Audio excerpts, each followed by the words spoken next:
Ok, buenos días. Mi nombre es Óscar Hernández. Voy a estar presentando el tema de regeneración ósea guiada. Este es un tema que para mí desde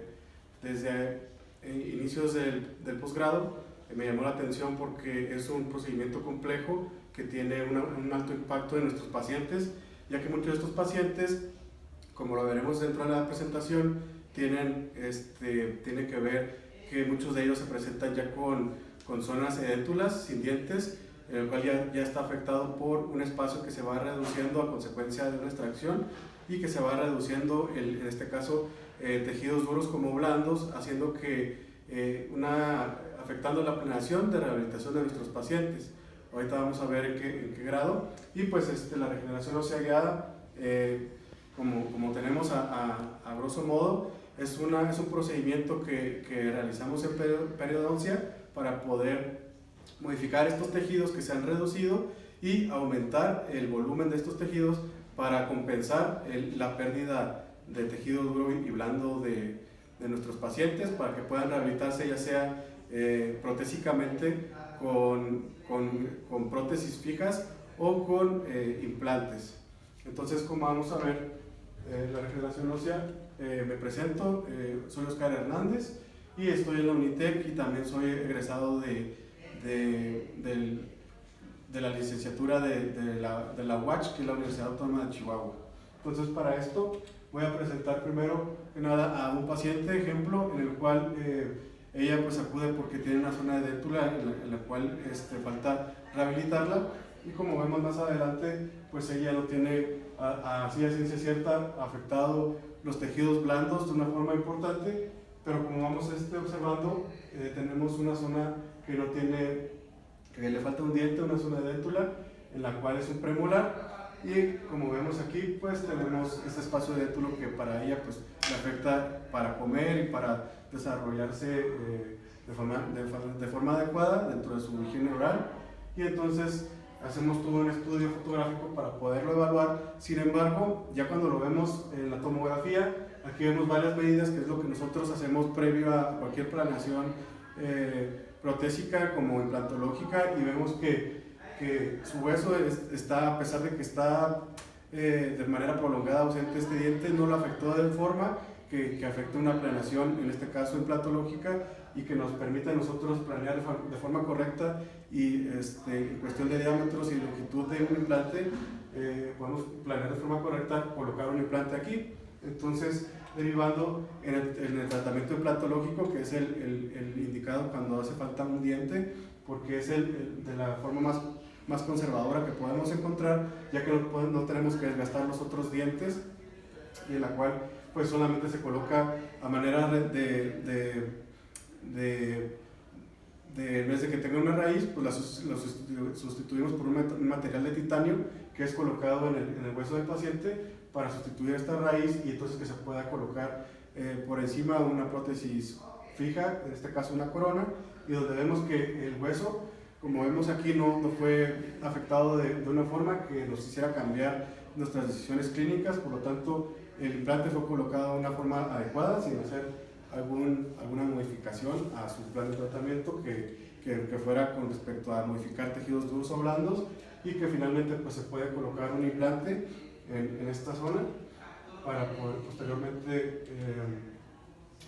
rehabilitarlo con una prótesis. Entonces, en ese caso no fue afectado.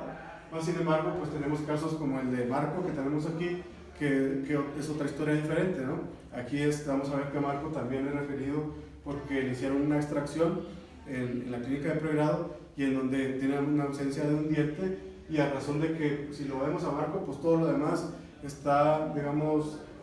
sano. Por el contrario, no vemos datos de inflamación o de infección, y vamos a ver que su paladar, pues tenemos aquí estas zonas que no nos da datos de más patologías asociadas. Sin embargo,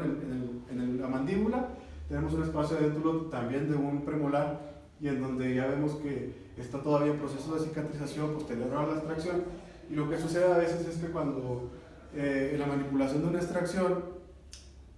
vamos a ver, como en el caso de Marco, a veces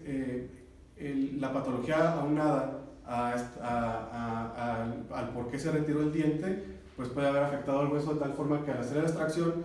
puede ser, aunque tomemos todas las medidas necesarias, puede ser traumática y entonces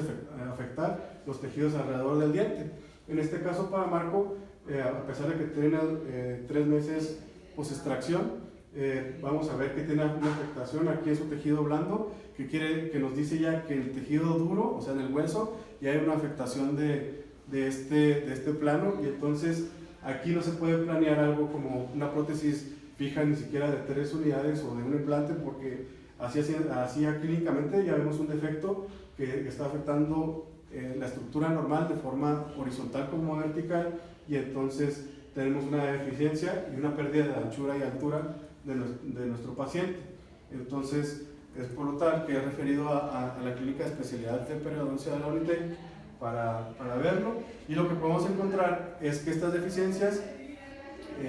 lo marca la bibliografía, en este caso Hammerly, que es uno de los expertos en estos casos. Hammerly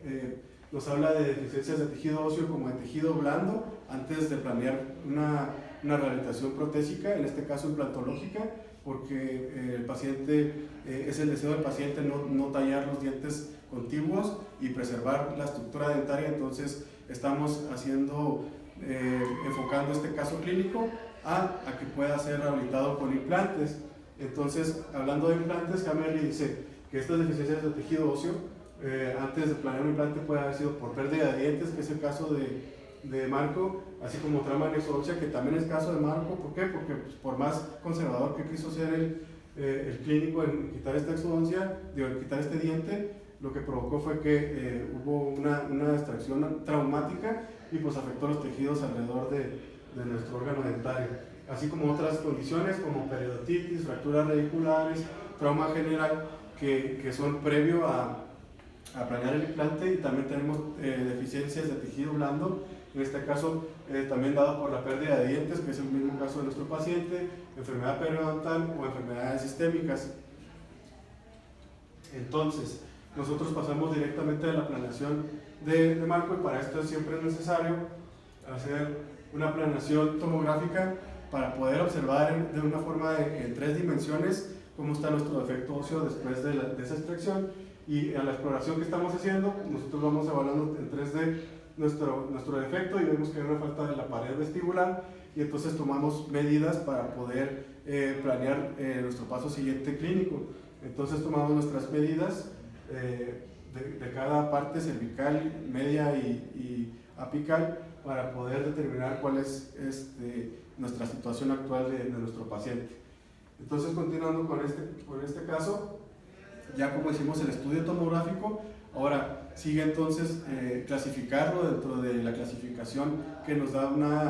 una pauta terapéutica, y para esto tenemos la clasificación de Michi-Judy, que nos clasifica los defectos óseos en varios tipos, que pueden ser yendo desde el adecuado, en donde no hay una pérdida ni horizontal ni vertical de nuestro tejido óseo, como hasta el deficiente, que ya nos habla de un compromiso de tejidos duros y blandos, en donde ya hay una pérdida tanto horizontal y vertical que afecte tanto que no pueda ser planeada una colocación de implante como tal en este sitio por la falta de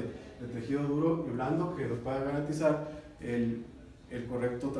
la correcta posición del implante, colocación del implante y rehabilitación posterior protésica. Para seguir con esto, entonces, dentro de esta clasificación, vamos a clasificarlo en esta clasificación de Michi-Judy como comprometido en anchura y altura. Y esto nos habla de que entonces tenemos que hacer un procedimiento que es el que les estoy platicando de un inicio, que es la regeneración ósea guiada. ¿Para qué? Para poder restaurar tanto el tejido blando como duro estas deficiencias que tenemos horizontales y verticales, y que nos permita colocar un implante y hacer una correcta planeación protésica. Entonces tenemos que hay varios árboles de decisiones que podemos tomar en cuenta, como es el de Nicolás Karlainis, que él en el International Journal de Odontología marca que si tenemos una pérdida ósea de paredes, de lo que ya vimos tomográficamente, si tenemos una pérdida de 1 a 2 paredes o de 2 a 3, nos dice inmediatamente en el árbol de decisiones que tenemos que hacer entonces el procedimiento de regeneración ósea guiada. ¿Y qué es el procedimiento de ósea guiada? El procedimiento de ósea guiada, de regeneración ósea guiada, lo que marca es que es simplemente por medio de membranas, que la membrana es un material que se usa, un biomaterial que se usa para excluir a las células que no queremos y que digamos que ocluya una zona en donde queremos exclusivamente las células que nosotros sí queremos. En el caso de una regeneración ósea guiada, nosotros queremos excluir todas las células que provocan el crecimiento de tejido blando como fibroblastos,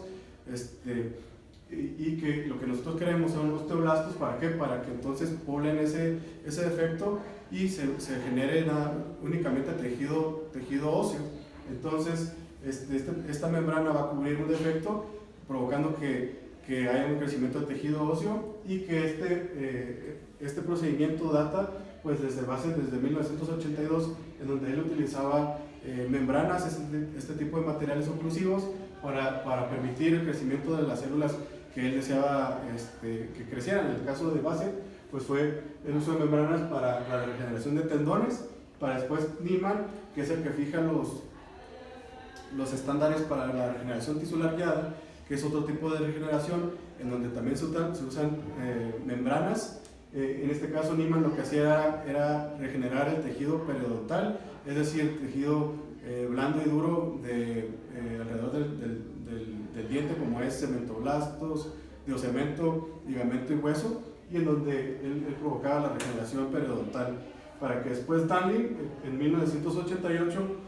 utilizara los mismos conceptos que Niemann y utilizara también una membrana para exclusión mecánica de células no osteogénicas y simplemente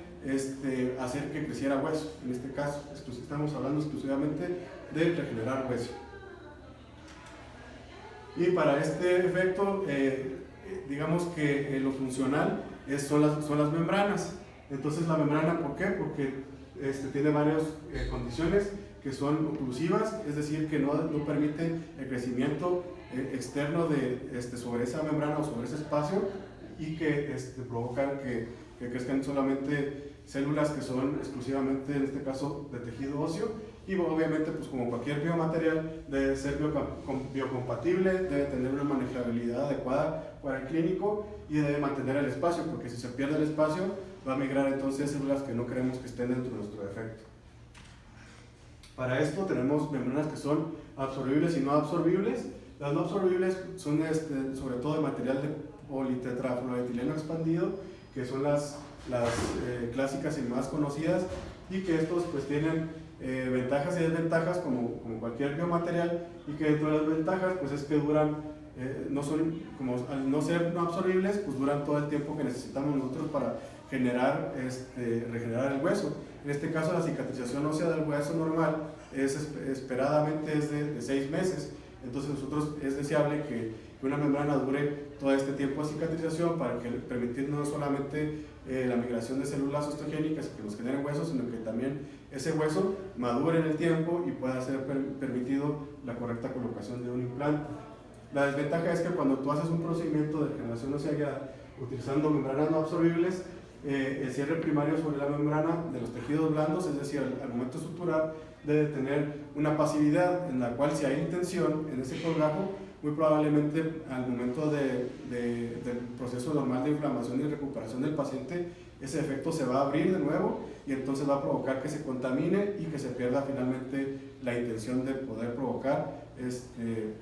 la oclusividad de la membrana. Y la complicación más conocida de las membranas no absorbibles es la exposición de membrana, que es lo que hablamos de que se abre la herida, se expone la membrana, y pues este material es poblado por bacterias, y que al final de cuentas como resultado podemos tener desde manejarlo y no tener la ganancia deseada ósea, como perder todo pues que fracase todo el tratamiento de regeneración.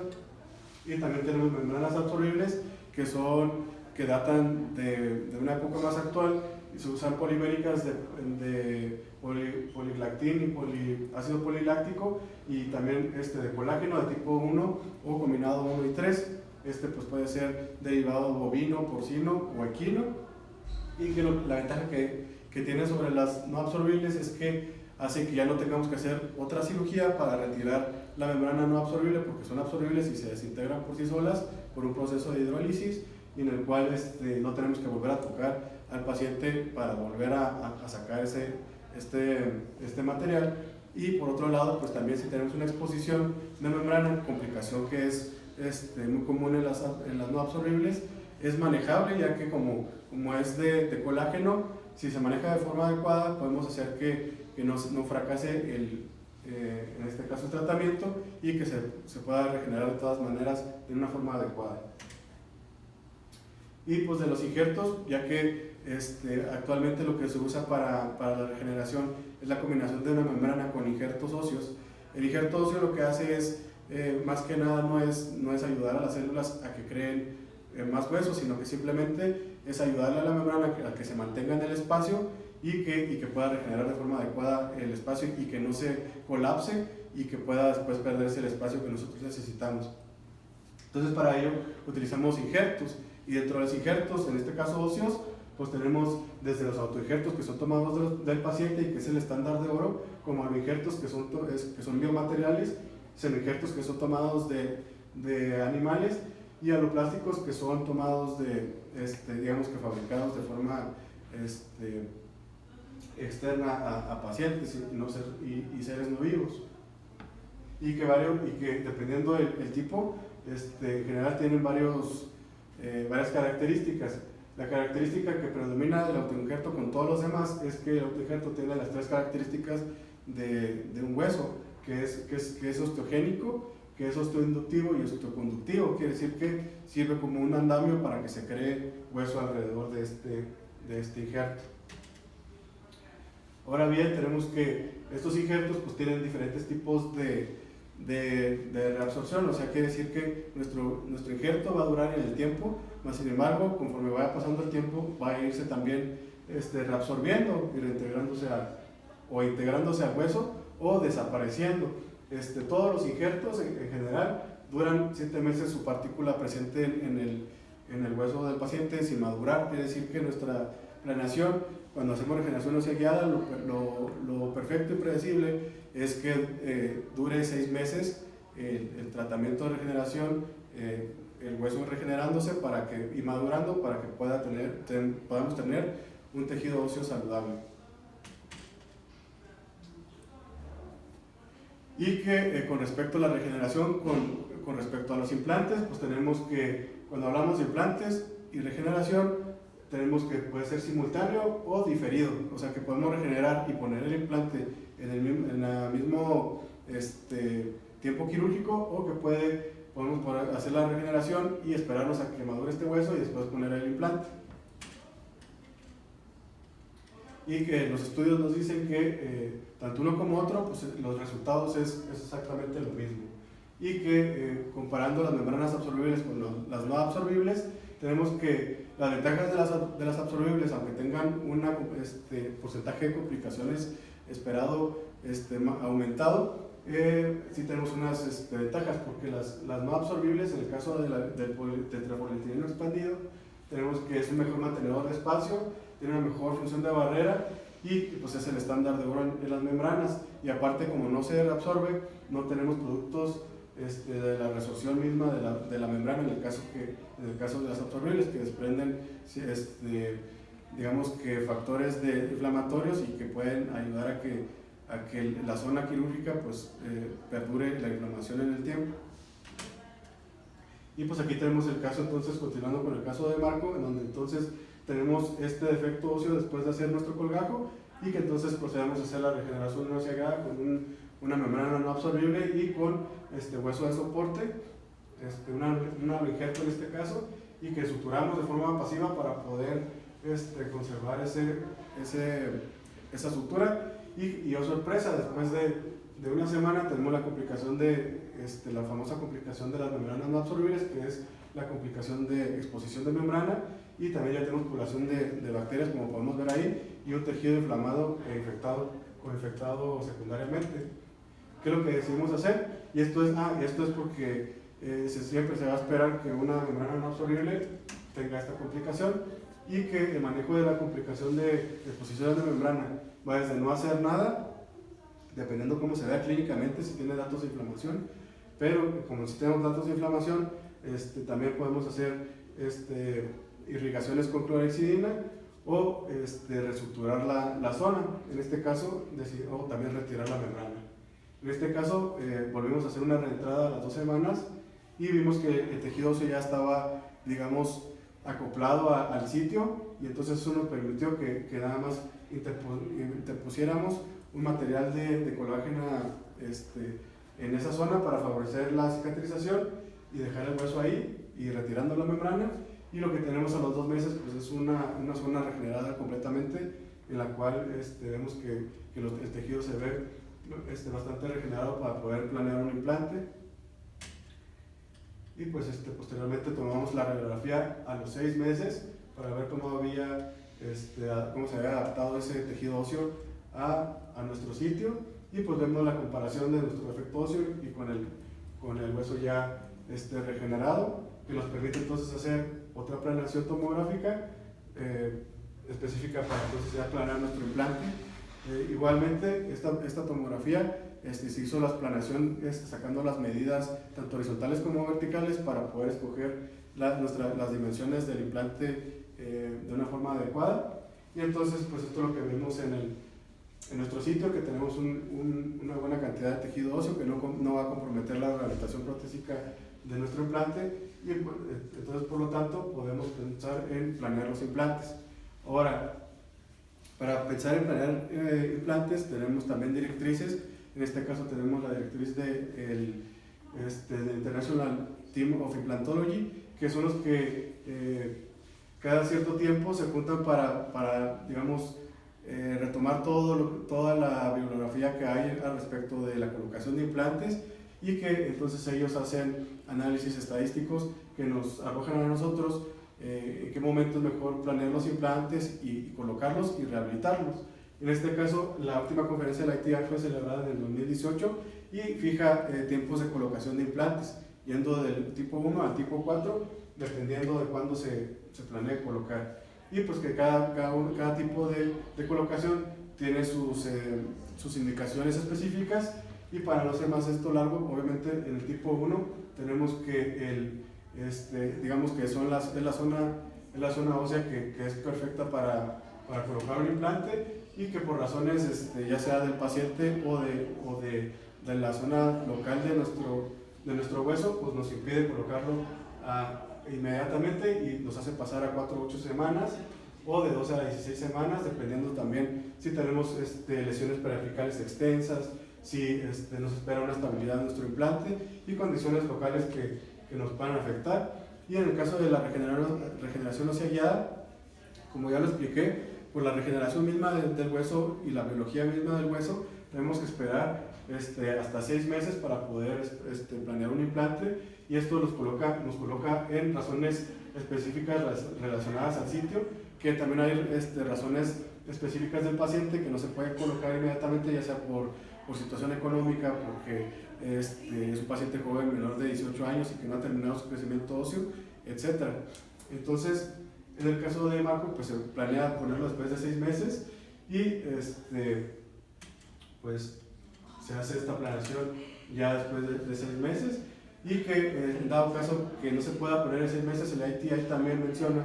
que si no se puede colocar el implante y ya está el sitio afectado, se debe realizar una preservación alveolar, es decir,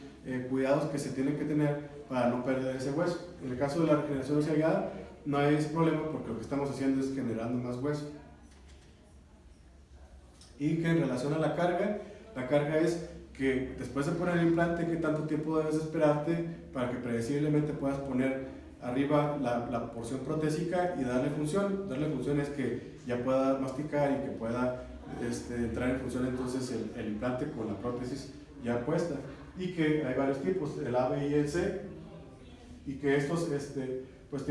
lo dividen dependiendo de cuándo se pone esa prótesis. Y que hoy por hoy la carga C, o sea, después de ponerlo posterior a 2 meses colocado el implante, pues es la más predecible, porque es la que permitimos que el implante se integre también, y que los estudios pues, nos dicen de esto, que la zona que está aquí en verde es el tipo C, y que quiere decir que es el más estudiado y es el más predecible. Entonces nosotros lo dejamos entre el tipo C y el B, que es colocación entre entre los 2 meses y un poquito más adelante. Entonces finalmente lo que se hace es, ya después de nuestra planeación, obviamente ya pasamos a la parte quirúrgica, colocamos nuestro implante de forma adecuada, sin levantar colgajo para no afectar la irrigación de nuestra encía y que se colapse aún más después de colocar el implante. Y posteriormente pues, tomamos nuestra radiografía para vigilar que haya sido colocado de una forma adecuada, sin involucrar zonas adyacentes como las raíces de los otros dientes, y comparamos nuestro caso con otros casos como son los expertos en estos temas como Busser, que él también hace una colocación tipo 4,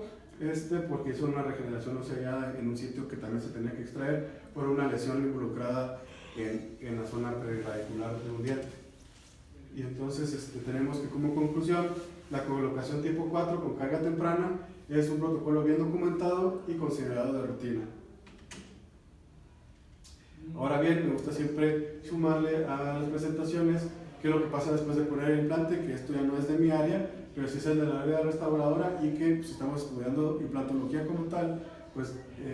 nuestro implante no está rehabilitado hasta estar en función, y entonces el restaurador hace el favor de hacer el procedimiento para poder colocar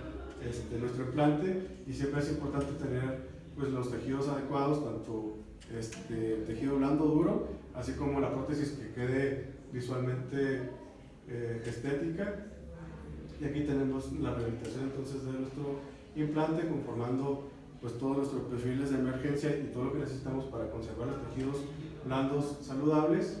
y finalmente colocar esa corona para entonces que entre en función, y así es nuestro resultado final después de todo este procedimiento largo. Entonces